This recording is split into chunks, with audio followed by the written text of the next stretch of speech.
आशिकी 3 writer Neha Mishra, anchor Nitin Dahiya. कहानी सच्चे प्यार की। राहुल कैसे करेगा आरोही की हेल्प? क्या आरोही की जान बचा पाएगा राहुल? क्या होगा कहानी का क्लाइमैक्स? हेलो दोस्तों, मैं नितिन आपका स्वागत करता हूं पॉलीग्रेड स्टूडियोज में।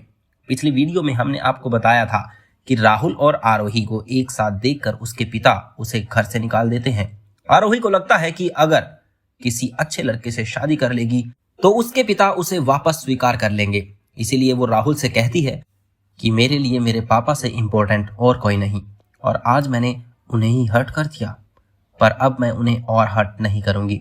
राहुल, क्या तुम इसमें मेरी हेल्प करोगे? जिसके बाद दोनों सबसे पहले आरोही के लिए अपार्टमेंट ढूंढते हैं। राहुल आरोही को पूरी तरह से बदल देता है और अब वो पहले जैसी नहीं लगती, बल्कि उसकी सादगी राहुल का टच पाते ही सुंदरता में बदल जाती है। आरोही के साथ बिताए इन पलों में राहुल को उससे प्यार हो जाता है। कुछ दिन बाद आरोही और राहुल मार्केट में कुछ खरीद रहे थे कि तभी वहां अभिमन्यु आता है और वो आरोही के इस बदले रूप को देखकर शॉक्ड हो जाता है। वो उसके पास जाकर कहता है, आरोही, मैंने तुम्हें कितना नहीं ढूंढा, मैं बता नहीं सकता कि मैं कितना खुश हूं। मैं काफी समय से तुमसे कुछ कहना चाहता था। आरोही, क्या तुम मुझसे शादी करोगी? आरोही अभिमन्यु को पसंद करती है और उसके मुंह से शादी की बात सुनकर वो खुशी से पागल हो जाती है और अभिमन्यु को गले लगा लेती है। ये सब देखकर राहुल को बहुत बुरा लगता है, लेकिन आरोही की खुशी के लिए वो शांत रहता है। आरोही शादी की तैयारियों में लग जाती है, जिसमें राहुल उसका पूरा साथ देता है। लेकिन शादी की सुबह ही आरोही के घर अभिमन्यु आता है और उससे कहता है कि आरोही, मैं तुमसे शादी नहीं कर सकता। मेरे पापा इस रिश्ते के लिए नहीं मान रहे हैं। उनका कहना है कि उन्हें एक ऐसी बहू नहीं चाहिए जिसके पिता ने उसे धिक्कार दिया हो। शादी के दिन ही अभिमन्यु उसे छोड़ देता है, जिससे आरोही का दिल टूट जाता है। उसे लगने लगता है कि उसके पिता के अस्वीकार करने के बाद अब उसकी शादी नहीं हो सकती है। जिसके बाद वो अपने होटल आती है। राहुल परेशान होकर उसके पीछे पीछे जाता है। वहां जाकर आरोही राहुल से कहती है, पता है राहुल, अब मैं थक गई हूं। भगवान मुझे बचपन से ही टेस्ट कर रहे हैं, मुझसे अब नहीं होगा। राहुल, तुम कहते हो ना कि तुम हमेशा मेरा साथ दोगे। प्लीज, मुझे रोना है तुम्हारे कंधे पर सिर रखकर, प्लीज। राहुल उसे हक करता है और आरोही रोते रोते ही सो जाती है। अगले दिन वो देखता है कि आरोही बेड पर नहीं है। वो बाहर जाता है तो देखता है कि आरोही और अभिमन्यु साथ खड़े हैं। उसे लगता है कि वो अभिमन्यु के साथ वापस जा चुकी है और उसका दिल टूट जाता है और वो वहां से चला जाता है।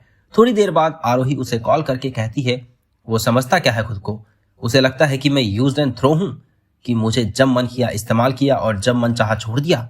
आया था आज वो अभिमन्यु, बोल रहा था, लेकिन मैंने भी उसे सुना के भगा दिया। इसके बाद राहुल भागते हुए आरोही के घर जाता है और उसे गले लगा लेता है।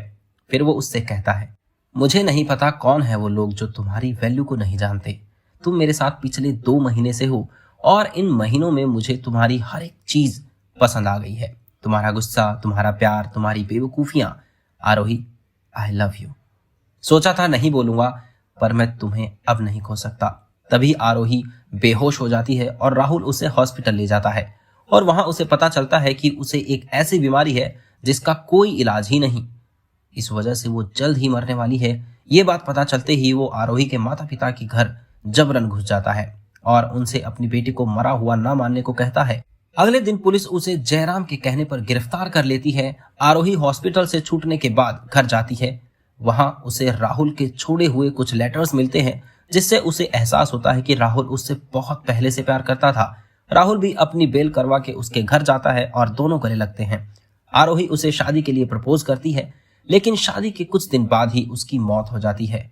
अब कहानी प्रेजेंट में चलती है कि राहुल एक बहुत बड़ा सिंगर बन चुका है और आरोही के कब्र के आगे खड़ा है। वो बोलता है कि उसे सफल देखकर वो जरूर खुश हो रही होगी और वो उसे रोज याद करता है और वो उससे हमेशा ही सच्चा प्यार करने का वादा करता है।